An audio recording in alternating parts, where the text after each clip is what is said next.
BNP এবং জামায়াত ইসলাম যদি সংস্কার প্রক্রিয়াগুলো একটি জায়গাতে আসে এবং তারা যদি সংস্কার ভবিষ্যতে বাস্তবায়ন করবে এই মর্মে প্রতিশ্রুতি দেয়, তাহলে বিএনপি অথবা জামায়াত যে কারোর সাথে আমাদের যোগ হতে পারে। কিন্তু আমাদের এই যে প্রাথমিক যে শর্তটা রয়েছে বিচার সংস্কার, এই বিষয়ে আমরা যদি সমাধান না হয় তাহলে কারোর সাথে কোনো যোগে যাব না।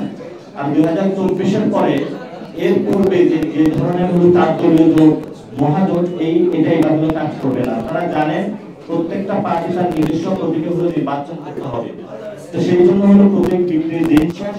আবু সাঈদের বাংলাদেশে আর কারো আসলে প্রতীক বিক্রি করার সুযোগ নেই। এই জন্য অনেক নির্বাচনী দলের হলো মাথা গরম হয়ে গিয়েছে। আপনারা জানেন তারা এই আপিওটা যে সংস্কার প্রক্রিয়ার মধ্যে যে আপিওটা এসেছে, তারা এটা পরিবর্তনের জন্য একটা প্রচেষ্টা চালিয়েছে, কিন্তু সেই প্রচেষ্টাটা তারা সফল হয় নাই। আবার তারা সরকারকে চাপ দিয়ে একটা ষড়যন্ত্রের মধ্য দিয়ে পরিবর্তনের চেষ্টা চালাচ্ছে।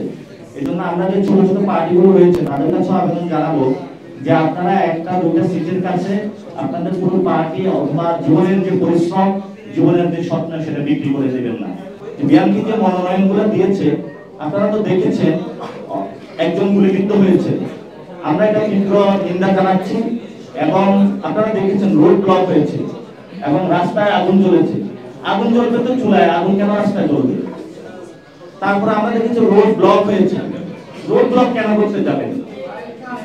এটা তো তাহলে যদি আপনারা ওই সময় বললেন যে আমাদের বাসার সামনে বালুর ট্রাক কেন, এখন একজন সিটিজেন যদি এসে বলে যে মনোনয়ন পান না বলে আমার বাসার সামনে আমার রাস্তা আপনি কেন ব্লক দিয়েছেন, আপনি কি উত্তর দেবেন তাকে? আপনি যখন এই সংস্কৃতিগুলো জারি করবেন আপনার বাসার সামনে একদিন হলো বালু ট্রাক করে যাবে। এই জন্য এই ধরনের মন মানসিকতা সংস্কৃতি থেকে আমাদের হলো বেরিয়ে আসতে হবে। রাষ্ট্র সংস্কার আন্দোলন গণতন্ত্র মঞ্চের মধ্যে আছে, আমরা সেখানে ছিলাম। আমরা তাদেরকে বলেছি যে আমরা বিএনপি এবং জামায়াতের সাথে বসবো। আমরা ইতিমধ্যে দুই দলের সাথে আলোচনা চালাচ্ছি যে একটি সমাধানে পৌঁছার জন্য। সমাধানে যদি না পৌঁছতে পারে, আমরা তো আমাদের সমাধান মানুষের সামনে দিয়ে রেখেছি যে কোন প্রক্রিয়ায় আপনি বাস্তবায়ন করবেন, এবং সেখানে যে গণভোট প্রশ্ন, নোট অফ ডিসেন্টের প্রশ্ন, আদেশের প্রশ্ন, আদেশটা কে জারি করবেন, সবগুলো প্রসেস আমরা দিয়ে রেখেছি। আমাদের জাতীয় নাগরিক পার্টির পক্ষ থেকে আমরা স্বচ্ছ প্রক্রিয়া সরকারের সামনে দিয়ে রেখেছি তো টেবিলে। কিন্তু জামায়াত এবং বিএনপির মধ্যে মল্লযুদ্ধ মারামারি হচ্ছে। আমরা মারামারি বন্ধ করার জন্য গতকালকে থেকে কিছু উদ্যোগ নিয়েছি। তো সেই জায়গাটায় আমরা বলবো যে রাজনৈতিক দলগুলো সরকার আপনাদের কোর্টে বল ফেলে দিয়েছে। এখন আপনারা যদি সমাধান করতে ব্যর্থ হন, এটা আসলে আপনাদের জন্য খুবই লজ্জাস্কর একটি বিষয় হবে। এই জন্য রাজনৈতিক দুটো দলকে আমরা আহ্বান জানাবো, আপনারা আলোচনার টেবিলে বসুন। ইতিমধ্যে একটি দল আরেকটা দলকে আহ্বান জানাচ্ছে, কিন্তু কার সাথে কে বসবে সেই বিষয়ে তাদের মধ্যে কোনো কথা নেই। এই জন্য তারা আবার একটি দল বলেছে যে সরকারের যেগুলো সমাধান করতে হবে, রেফারি করতে হবে। কেন রাজনৈতিক দলগুলো যে নিজেদের মধ্যে বসতে পারে না, এটা মানুষকে দেখানোর জন্যই সরকার এই কাজটি করেছে। এবং এর মধ্য দিয়ে সরকার মানুষকে বুঝিয়েছে, পুরো বাংলাদেশের জনগণকে, যে দেখুন রাজনৈতিক দলগুলো নিজেদের আলোচনা টেবিলে বসতে পারে না। এই আলোচনা টেবিলে কিন্তু সরকার বসিয়েছিল গত 6 মাস তাদেরকে বসিয়ে রেখেছিল যে তুমি আসো, বসো, এখানে বসে বসে কাজ করো। যখনই তাদেরকে ছেড়ে দিয়েছে, গিয়ে বলে যে জায়গায় বসেছিলাম ওটা প্রতারণার টেবিল ছিলাম।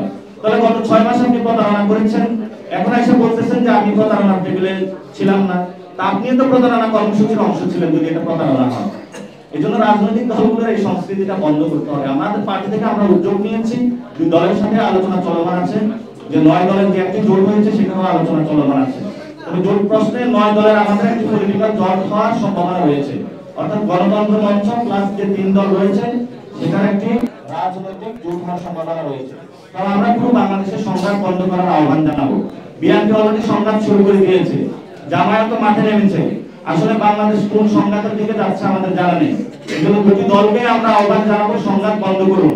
আর এই দুই দলের মধ্যে যারা বিভিন্ন রোড ব্লকেট করতেছেন, যদি আপনাদের মধ্যে কেউ ভালো মানুষ থেকে থাকে, যারা রোড ব্লক করে আগুন জ্বালায়, তারা তো ভালো মানুষ হতে পারে না। এই দুই দল থেকে মনোনয়নে বাদ করছেন। কেন বাদ করছেন? ওই যে টাকাটা দিতে পারেন নাই, বা পার্টি অফিসে জায়গা মতো লক করতে পারেন নাই।